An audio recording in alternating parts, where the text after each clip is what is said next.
Hey there, folks. Well, USPSA financials for the year 2022 have finally been released. Of course, it's not like full financial information. It's just a summary. And really the interesting thing that's being confirmed here is all of this stuff posted over the last few months by Practical Shooting Insights primarily, and other people talking about it. But Insights is the guy dishing on a lot of the organization's internal stuff. This has been validated in many respects. The word was the organization lost $800,000, maybe $900,000, maybe $1 million in 2022. The statements that the organization put out, I mean, they confirm that. I mean, the organization has what, 900 grand less assets, something like that. Now than it did, at the end of 22 than it did in 2021. The organization, I mean, the information we have now is that the organization's on track to similarly lose a bunch of money this year. So this is big, really validation. If you've been following Practical Shooting Insights and the information about USPSA and listening to me the last couple years, because I've been singing the same tune that this is the direction that things are headed.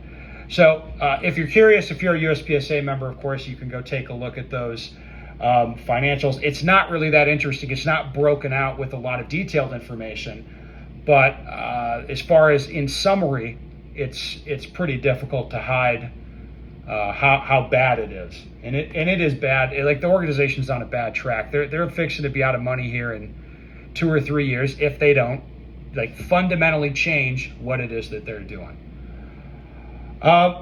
More information also coming out from Insights. This is as yet officially unverified, but probably true based on how sensitive the organization is about it. And I'll get into that in a second. Some of the categorization of expenses, it looks a little wonky. According to the organization insiders, they spent something like 60 grand or something like that on internet access in 2022. Something's wrong, or they're putting something else under that category or whatever.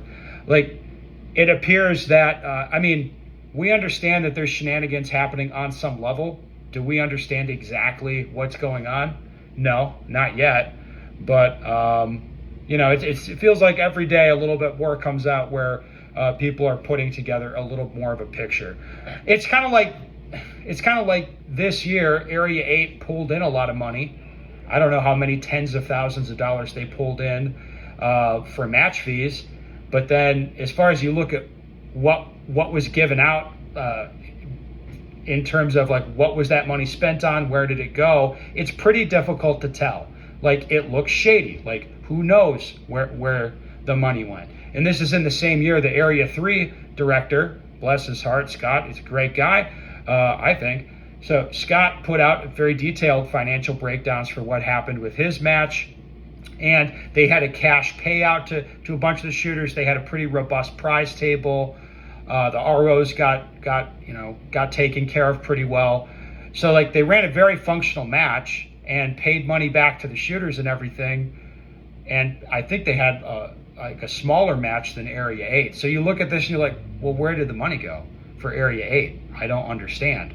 And I should also say, if you think back a little while, I think last year Ted got caught and called out for faking the Area 8 financial statements that he put out to the members. The computer files that he put out saying, hey, yeah, this was the Area 8 finances the last 2 years. Those, if you just looked at the metadata of those files and you're like, no, these were just you just made these. This is not the legit files that you're trying to pass them off as. I do remember that. So, anyway, there's questions like that. The same as you look at Area 8 and you're like, well, where'd the money go? You're looking at USPSA, it's there's something shady happening here. You guys, it's almost impossible to believe that you're actually just this incompetent. And you can tell, they're very, very sensitive. For example, one guy named Chris St. Clair, He's pretty involved as far as a volunteer. He's a USPSA life member. He's fairly active, paying attention to all this stuff on social media. He's reporting today that within 3 minutes of sending his area director, I think he's in Area 5, within 3 minutes of sending a pretty strong email about, hey, what's going on with all these different issues, Ted Murphy, the president of USPSA, called him on the phone to talk to him. Now that is, you just think about that. He emails this guy forwards to this guy, and then immediately this guy's calling him. Like, that's weird.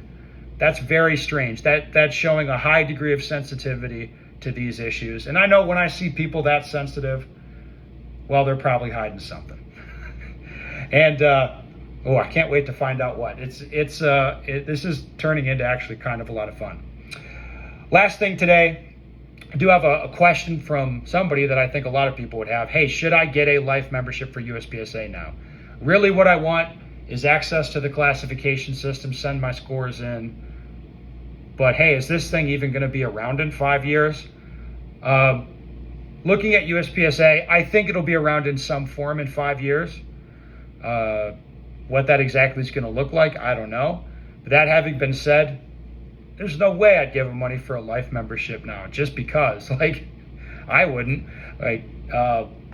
They have not earned it. You're kind of rewarding very bad behavior if you give them a life membership. I would be limping along on an annual if I chose to still be a member. Not a choice I can make. They booted me, of course, but just saying.